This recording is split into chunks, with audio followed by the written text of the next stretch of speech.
بسم الله الرحمن الرحيم الحمد لله رب العالمين والصلاة والسلام على رسول الله خاتم النبيين وعلى آله وصحبه أجمعين.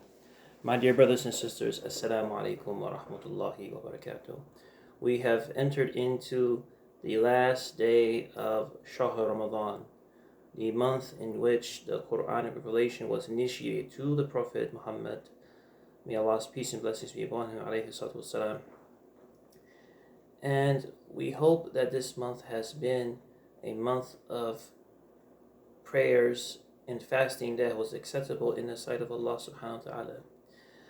Ramadan in the time of the coronavirus has been hard for everybody. And what has happened is, one of the things that has happened is that this pandemic has led to the emergence of a sort of a revamping of all areas of daily life, including the religious areas. And this has happened to Muslims and non-Muslims alike. There is an example that I have seen on the internet of a priest giving a baptism to a baby, and how he was doing that was he was using a toy, a water gun, to give the baptism. And anyone who is familiar with Christian history knows the importance of baptism and the various disagreements, the important disagreements that happened in the Christian history, which led to a number of sectarian movements.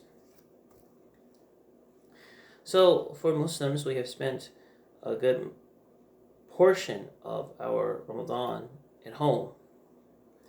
Our Friday prayers have been live streamed on video services such as Facebook.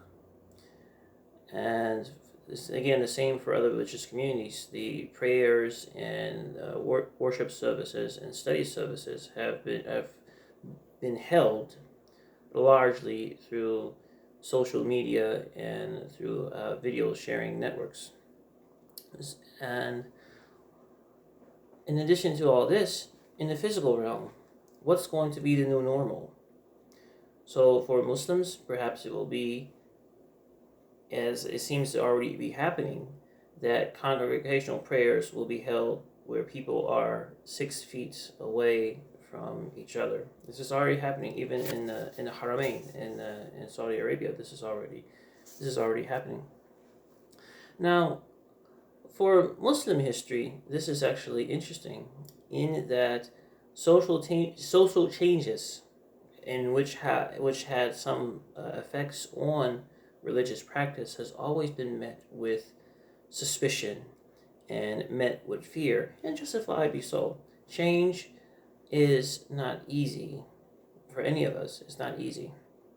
And we may think of this as a silly example, but this is something that did happen, is that Muslim scholars were against, for example, Muslim scholars were against the placing of loudspeakers in the mosques from which the imam would lead the prayers, and that the mu'adhin would say the adhan, call the prayer. The ulama were against that.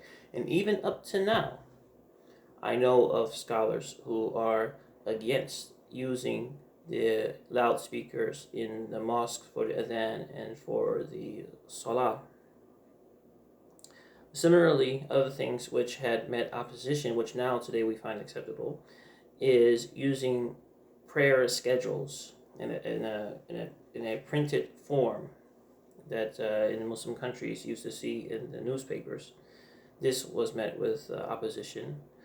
Having a calculated prayer times, and similarly calculations of the months and calculations of the holidays, when Ramadan is, when Eid al-Adha is, when Eid al-Fitr is, and so forth. These things used to be controversial, and to some extent they are still controversial. So what I'm getting at is that this time that we're living in, this is a time that will be a hard time for our scholars. Our scholars are going to have to do a lot of hard work.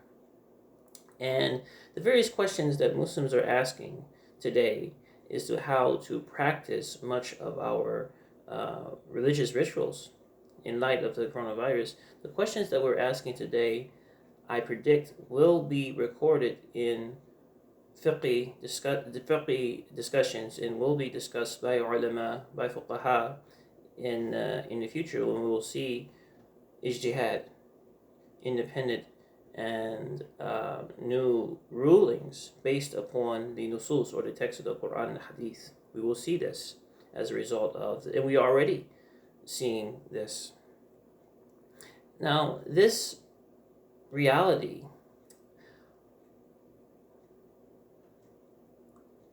as to how we are going to proceed, this reality will make for differences to emerge.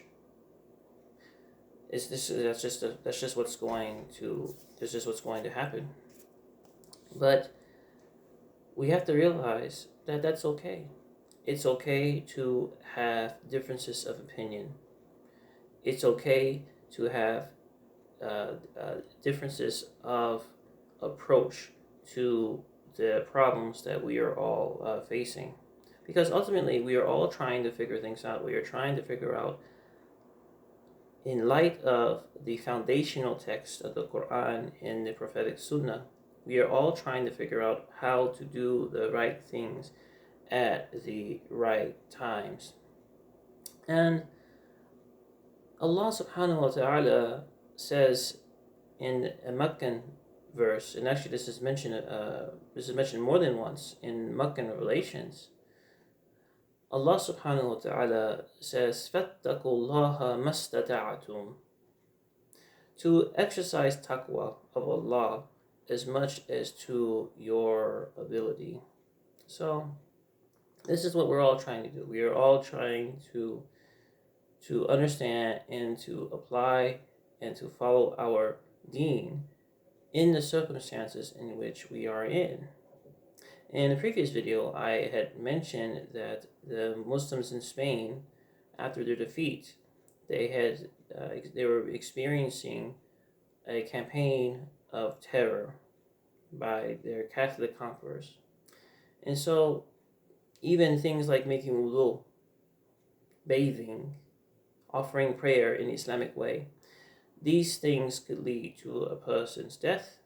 And so a particular scholar was asked, for example, about the wudu, about the ablution, how they should proceed. And this scholar says, just put your hands on the wall and sort of,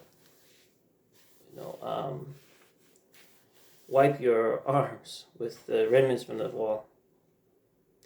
So again, these are trying times, and we're all trying to come up with solutions in light of the guidance that we do have from the Quran and the Sunnah.